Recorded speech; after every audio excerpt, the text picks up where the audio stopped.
Shelby, just to start from the top, really, what have the last few weeks been like for you? Uh, you know, it's been an interesting couple of weeks. Off season wise, it's been a pretty normal off season. I've just been, training, taking vacations with the family, just really spending family time, with everybody. But it's just been interesting, being traded and going to the Pacific Northwest to go to Seattle and the culture they have up there to be able to join that. It's really exciting. It's just, for me, I have 4 kids. I'm married, and it's a different journey, I would say, because it's just it's a whole new area. I've never really been to Seattle. My wife's never really been to Seattle, so it's just get to see a whole new environment and play on a legendary team like the Seahawks. Because this must be a big period of the year for you, because this is after a long season. You want to spend time with your family. You want to recharge those batteries. You're probably assuming it's going to be a pretty typical off season where you can do all of those things, and then you're having a look for maybe a house. You may be having a look for where are you going to live in Seattle? How is my life going to operate now that I'm in a new city? What is that upheaval like? Stressful. Having all the kids and having being married, having all these kids, and my family's not moving. We have a freshman in high school, so we always promised that I would never move her out of high school. I just don't think that's right. I feel like for her development growing up, that she needs to be in the same school and develop lifelong friendships and relationships with people that that she'll have for the rest of her life. So I'm pretty much going to be the one that's going to be up there by myself for half the year. They're going to come back and forth, but trying to look for a place that's big enough for all of us and with enough of a yard where they can run around and have some fun and just home away from home, and try to make it as comfortable and kind of like home as possible. And it's I feel like there's no secret. I'm not really going to live in Seattle like during the off season. Like I said, I have a full family. It's about them. But while we're in Seattle, we're going to make it as close to home as possible. And I will say this so far though, from all the people I've talked to and in and outside the organization, it makes it that it seems like the transition is going to be really easy, really simple because they have a lot of people out there that care.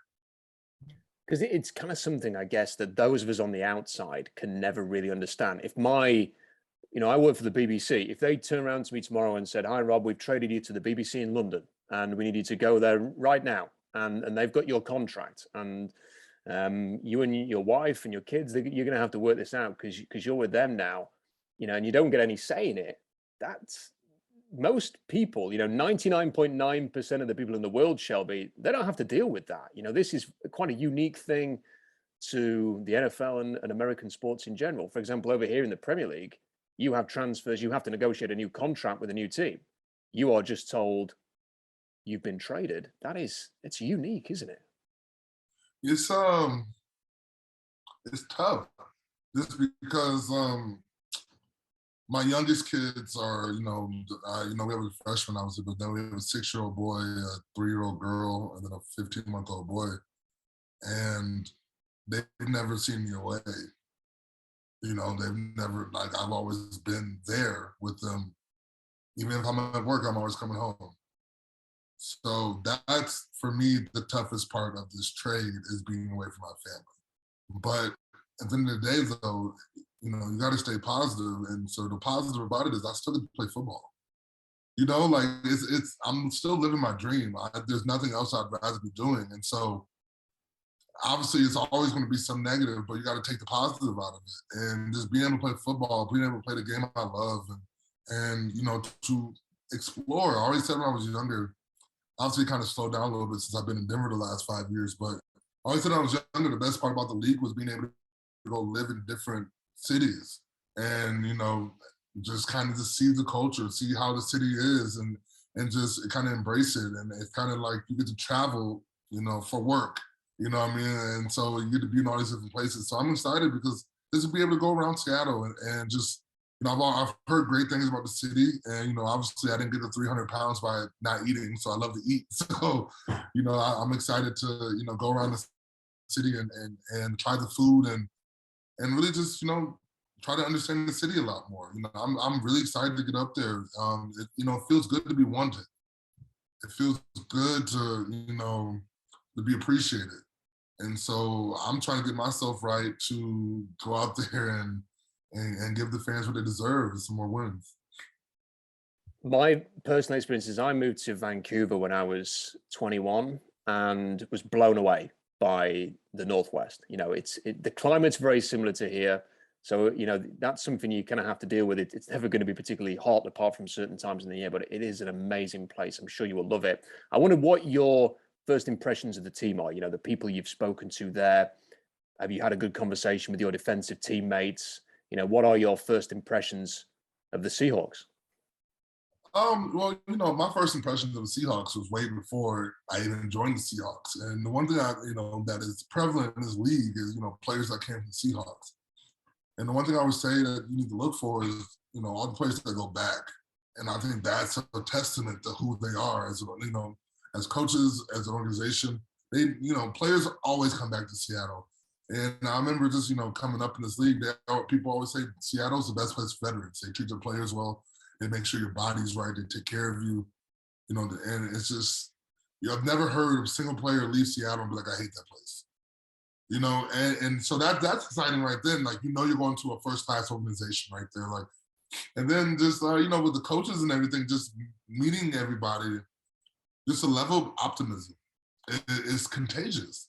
It just feels like, they got something up their sleeve, and it's just like, yeah, we're going to be good. Don't worry about it. Like, we got this. Like, and just the way that Pete kind of just, for being the oldest coach in the league, you would never know.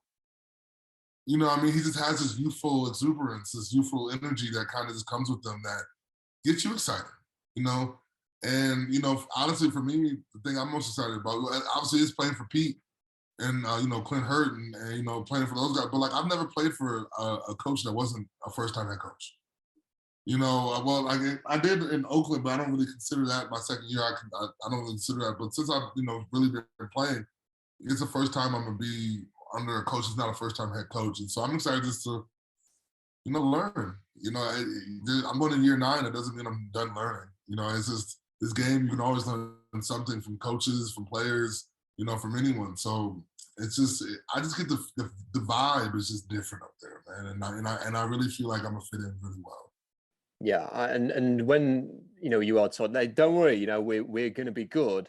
Do you have to square a circle in your own mind though that the Broncos are a team that most observers would say the Broncos are a team that is now in a great position to challenge for a Super Bowl. The Seahawks are in a position where they're transitioning. They're going from some well-established players who've been there for a while, and it's going to be a new cast of characters that are going to be leading the Seahawks moving forward. Do you have to think in your own mind, okay, there's nothing I can do about this, but let's make the best of this situation ultimately? Yeah, there's nothing I can do about it. They're making decisions that they think are going to benefit the Seahawks. My job is to go in there and make plays. I'm gonna have fun regardless. At the end of the day, and my thing is don't sleep on Drew Lock. I feel like with the coaches that we have and the scheme that we run is going to really fit him, very well. If you listen to anything I've ever said about Drew, I've always believed in Drew. I think Drew is always, he has the things you can't teach. When you have a rocket for an arm and you're mobile, you can't teach any of that. You can teach any of this other stuff. And so I feel like with Drew in the right system, with consistency from coaching, this might be a Drew Lock that, Seattle's going to love. So I just don't feel, I hear the rebuild talk and that stuff, but I don't necessarily see it because I guess most Seahawks fans don't know the players that we just brought in. You got to brought in Noah. He's a deep threat. You got a tight end that runs a 4-4. That automatically, stretches the defense out. They automatically got to worry about Noah going downfield. And then you have that power run, you have that run game that Seattle's always prided themselves on. And then you throw play action off of that and it's over. So it's all about, just getting the work in together and gelling as a team and, going to that next level. Without wanting to put you on the spot too much, Shelby, if you've got a great Drew Lock story, is there something that he did in Denver that, wow, that really impressed me that, as the quarterback of the team, Is there anything that sort of stands out for you? Well, if we're talking about a play, it's not even a play. Man, so it's a couple of things. We're talking about play. Um, what was it 2 years ago, 3 years? Was it right before the COVID year, I believe? When Drew had that crazy game against Houston when we were in Denver, and he killed it. And that's the Drew Lock that people need to realize is there. You know, like the man is throwing darts on the money and using his feet to get out the pocket and make plays. Like that's what you want to see, you know, and that's what he can bring to the table. But then also I'd say another play that kind of sticks out is the last game of the year last year when we played Kansas City, and he was just getting loose with his feet. You know, I know people over here saying, "Oh, that kind of looks like Russell." You know, going crazy, like, you know, moving, making plays with your feet. But that's what you got to do. Sometimes you got to extend the play. You know, sometimes you need an extra second or two for your receiver to get open, and that's what Drew's good at. So I just think that, you know, Drew could be the right guy for the job.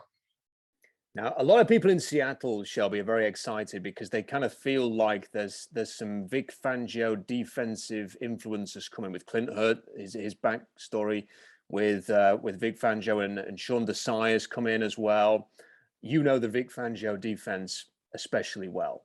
So, you know, what can fans expect if there are going to be some elements from this? What can you share with us about what makes this such an effective defensive scheme? You want to stop the run and get after the passer and cause turnovers. You know, this Vic Fangio defense, Vic runs a lot of zone. It was a lot of zone in his defense, and you can run man, but I feel like it's a zone-made defense. And so if you give the quarterback enough time, he will eventually, you know, find pockets. But we have, you know, we have deep DBs in Seattle. You don't even have a bunch of DBs. So this defense is actually friendlier towards them.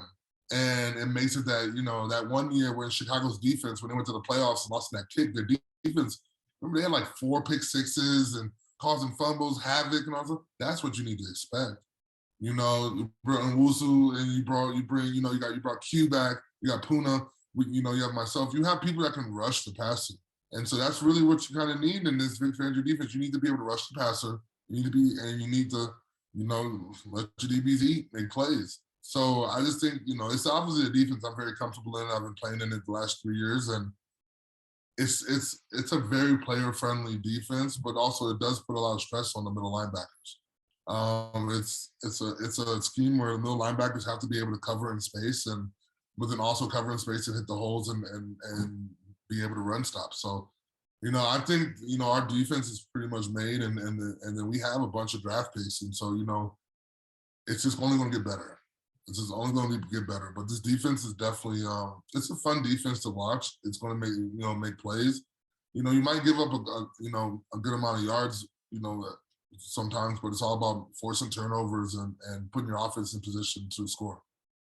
And I'm definitely not an X's and O's guy, Shelby, so I don't want to go too deep into the weeds on this. But can I just ask you? So the middle linebacker is a very important position then in this scheme, and you were saying it's more of a zone coverage. Because, you know, a lot of 3-4 concepts, they will use a lot of man, but this is mainly a zone coverage system, is it? So there's a lot of man in it too. It just depends who's calling it.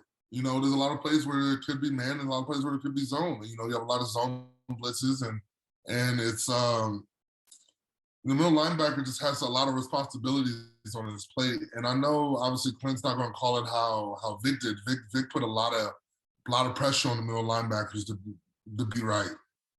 And you know, just from what I've heard from the Chargers with Staley, who runs the same scheme, and there's ways to make it a lot simpler. You know, so I'm excited to kind of see how, you know, it's funny because I actually started looking through the playbook. But it's funny because, you know, it's just time to, you know, figure out what you want your middle linebackers to do. You can put a lot on their plate, or you can make it easier. But somebody's going to be hard for it. It's either going to be harder on the DBs, or it's going to be harder on the middle linebackers. You know, so it's a matter of, you know, pick your poison. But, you know, from what I've seen and what I've heard, we have a bunch of smart individuals on this team who can retain this. If you can do that, you'll be very successful. Now, one of the things we've been really looking forward, Shelby, with you in particular, is the Seahawks have needed some interior pass rush for a while. They've needed some guy that can get after it. You know, what are you going to bring? You know, on an individual level, what are we going to see from you on the field week to week? Man, you're gonna see me getting loose. You're gonna see me with a big smile on my face, having a bunch of fun, getting pressure, batting balls, getting sacks, and making plays, celebrating my teammates, and just making this. At the end of the day, this is a game, man. This is a game, so you gotta have fun. And the one thing about football I always say is, once football's over, it's over. There is no pick up, put the pads on games where you're playing this set position again, or it's not basketball. It's not like beer league softball or anything like that. So when you're out there, you gotta go, as hard as you can. You gotta play, because once it's taken away from you, it's over. And so you're gonna see me loving my teammates. You're gonna see me loving this game. You're gonna see me playing with passion. You're gonna see me making plays. Because I'm playing football, and I'm playing football for a living, and I'm getting paid for it. So you're not gonna see me angry. I'm literally one of the luckiest guys in the world. So we're gonna have a lot of fun, and that's what you want to see. When the trade was completed, so I can't remember which reporter it was, but he put out one of the things the Seahawks loved about you is they felt that you could really offer some great leadership to the team as well, and I can kind of get that feeling, just speaking to you here. But as you enter a new locker room now, how do you establish yourself as a leader? Is it just being yourself? Is there anything that you can do to say, oh, look, I know I'm a new guy, but I'm going to help lead this and take this forward? Man, at the end of the day, the way you lead is by example. It's easy for me to talk to anyone. I can talk to a wall if it would talk back. You know what I mean? And so my thing is just be myself. The one thing that people don't like is forced leadership. Is when you're trying to fake it. Just show them. Be you. When people find out I'm 9 years in, then respect obviously comes with that too. You don't make it 9 years into this league without having to go through some stuff and having to grind.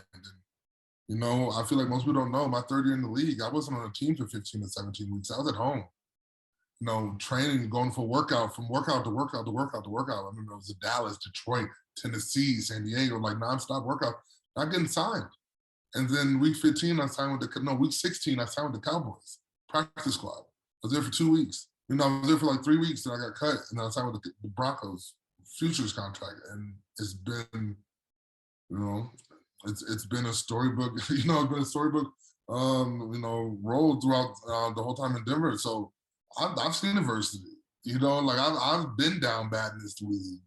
It's the only way I can help is just through my experiences and trying to help other players not go down the path that I feel like it was preventable. So it's not about leading; it's about being you and bringing the guys along with you. There's enough money in this league for everyone to get paid. It's enough plays out on that field for everyone to make plays. Just take advantage of your plays. And as long as we have that mindset that everybody eats, then we'll be successful. As long as we're in it for everyone and not just ourselves, no matter what the record is, you'll have fun. No matter what the record is, you'll build lifelong relationships with people that you probably would never. You gotta think about it. That's what you gotta love about football. It's the same as the frat. If you really think about it, you're around a bunch of people who you probably would never have met before. It's like forced interaction, but then they end up being some of your closest friends. And so I try to just lead by being me and just being present and just talking to people, and that's, I feel like, and just in life in general, you walk into a random situation, you just be yourself, be you. Don't try to be anyone else, because people will see frauds. And that's why I say nobody likes fake leadership. So I just try to be me. Awesome, man. I want to watch a game right now, Shelby. You've got me pumped for the new season already, so I'm looking forward to it. Listen, you've got a podcast yourself, the Shel-Shocked podcast. Tell us about it. What can fans expect if they go and check it out? Man, so pretty much, so the reason I started the Shel-Shocked podcast, or Brandon Chris call, is that I wanted to, I want to get into radio, and I want to get into try to get into broadcasting after I'm done playing football. So this is a way to set myself up for, after football. I'm already thinking about what I'm going to do after. But the Shel-Shocked podcast is really more of a, unfiltered my views of, sports. And not just sports, but what's going around in the world and what's life. And I just, try to keep it as real as I can be. And I know people always ask, like, Or what's the sport like? What does an athlete think about this situation? Or just like when I got traded, one of our most listened to episodes was how it happened and where I was and my reaction to it. And you don't ever really get that from an athlete. You just see, oh, he got traded. You don't ever really get the raw footage of this affected my life. This isn't just moving name tags to a different team. This isn't Madden. Like, this is real. I have a full family, so it's just trying to give a different view of an athlete's mind and what we think. And I try to make sure I give, all my guests, if they have charities or anything like that they want to promote, and just try to, it's never trying to paint anyone in a negative light. It's about trying to uplift and we don't ever talk trash about players, and it's not like that, because that's not what the media needs to be. And I'm trying to show that, like, the media doesn't need to be like this. We can still uplift each other, and we can be critical of each other. But what you say about someone, you should be able to say it to their face. And I feel like a lot of these media people, they say all this stuff, behind closed doors, and then when they see somebody, they smile in their face. And that's just not that's not what I'm for. That's not what I stand for. So I want to be able to be a change in the media industry when it comes to sports. So what's the big sporting issue or event that's in your mind right now? What is Shelby Harris thinking about in the sports world right now? Well, there's a couple of things. Because, obviously I'm really excited for baseball to start. I love baseball. But then, obviously for us, we had the college basketball championship yesterday. So I'm just thinking about how crazy that was. But then also, I don't know if you know, but then the center rolled his ankle the last 30 seconds of the game. And if you watch the video, the floor gave out under him for him to roll his ankle. And so I'm sitting here just like, man, and the biggest 30 seconds of college basketball this whole year, you have, a stadium issue. You have a floor issue. And it's just, it's crazy, bro, because, obviously it was held at the Caesars Superdome, which is a football stadium. Obviously, we know basketball courts are put together and taken apart all the time. But it's just, I don't know, it's very unfortunate for that to happen. And you hate to see someone who's one of their team's best players go out because of an error like that. And so it's just, I can only feel for the man. I feel awful for the man. Like, it's just, especially because you feel like you would have won if you would have been in the game. So, that's part of it. And then also just with football, what a crazy offseason, huh?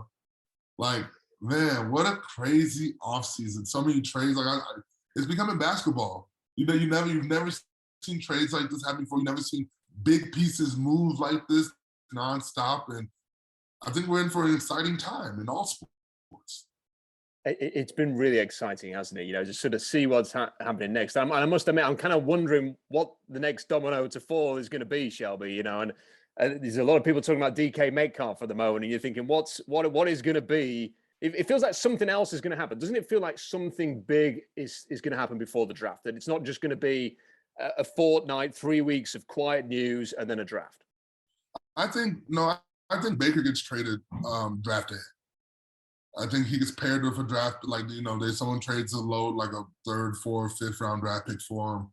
Draft day, and that's when they get moves. Because I just don't see, because if you go past draft day, then you kind of lose a lot of value when it comes to a trade.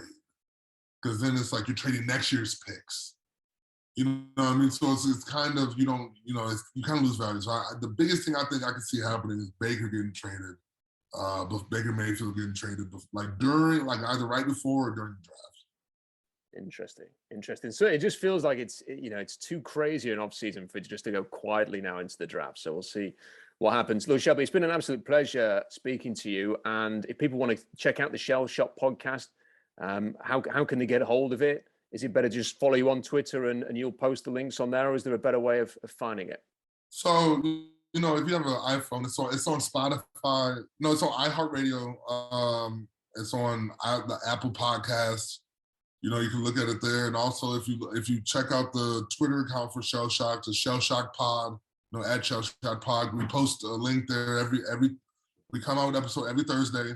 We didn't come out with one last week. My grandma just passed, unfortunately, so I had to take a week off just to kind of, get my head right. But we post we pretty much every Thursday we release an episode, and it's always something different, and it's always relevant of what's going on today.